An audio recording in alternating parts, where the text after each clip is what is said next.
শুভ সকাল বন্ধুরা, রাধে রাধে। ভগবান শ্রীকৃষ্ণের বিষাদ যোগ শুনি। শ্রীমদ্ ভগবদ্ গীতায় শ্লোক নাম্বার 18 তা সুন্দরভাবে আলোচনা করা হয়েছে। কুন্তিপুত্র মহারাজ যুধিষ্ঠির অনন্ত বিজয় নামক শঙ্খ বাজালেন এবং নকুল ও সহদেব বাজালেন সুঘোষ মণিপুষ্পক নামক শঙ্খ।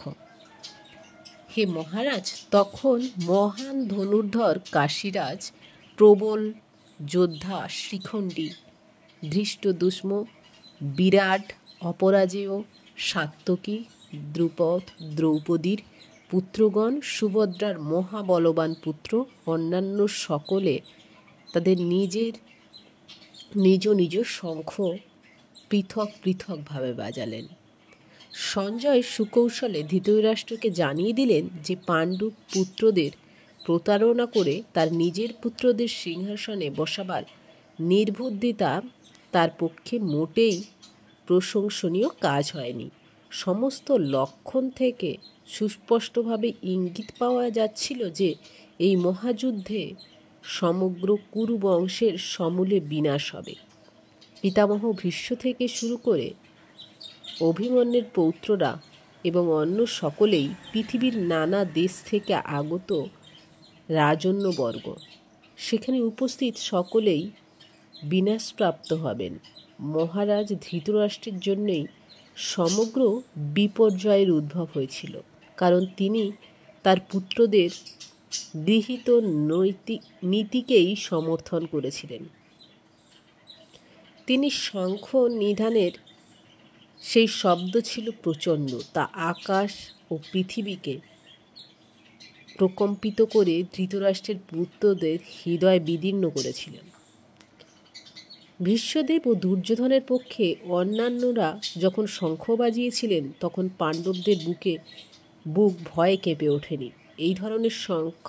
এই ধরনের ঘটনার উল্লেখ নেই, কিন্তু এই শ্লোকে উল্লেখ করা হয়েছে পাণ্ডবদের শঙ্খনার্থে ধৃতরাষ্ট্রের পুত্রদের হৃদয় ভয়ে বিদীর্ণ হল। সেটি পাণ্ডবদের নিজেদের কারণেই।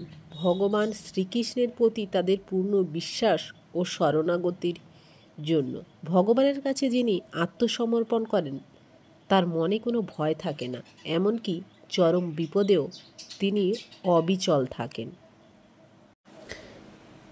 সেই সময় পাণ্ডবদের অর্জুন হনুমান চিহ্নাঙ্কিত পতাকা শোভিত রথে অধিষ্ঠিত হয়ে তার ধনুক তুলে নিয়ে স্বর্নিক্ষেপ করতে প্রস্তুত হলেন।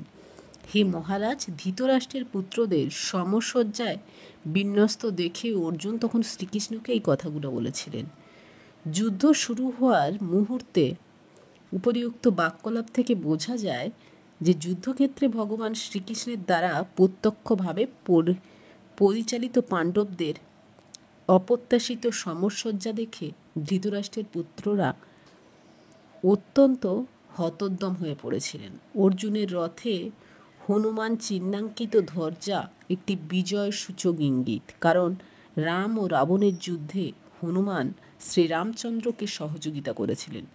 শ্রীরামচন্দ্র বিজয়ী হয়েছিলেন।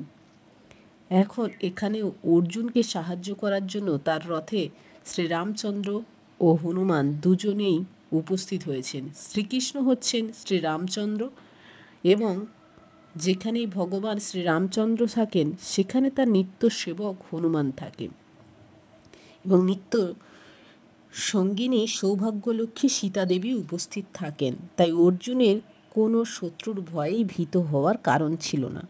আর সবচেয়ে বড় কথা হচ্ছে যে সমস্ত ইন্দ্রিয়ের অধীশ্বর ভগবান শ্রীকৃষ্ণ তাকে পরিচালিত করার জন্য স্বয়ং উপস্থিত ছিলেন। এইভাবে যুদ্ধ সম্পাদনের জন্য সমস্ত ভালো পরামর্শই অর্জুন পাচ্ছিলেন। তার নিত্যকালের ভক্তের জন্য ভগবানের দ্বারা আয়োজিত এই শুভ পরিস্থিতির সুনিশ্চিত জয়ের ইঙ্গিত বহন করেছিল।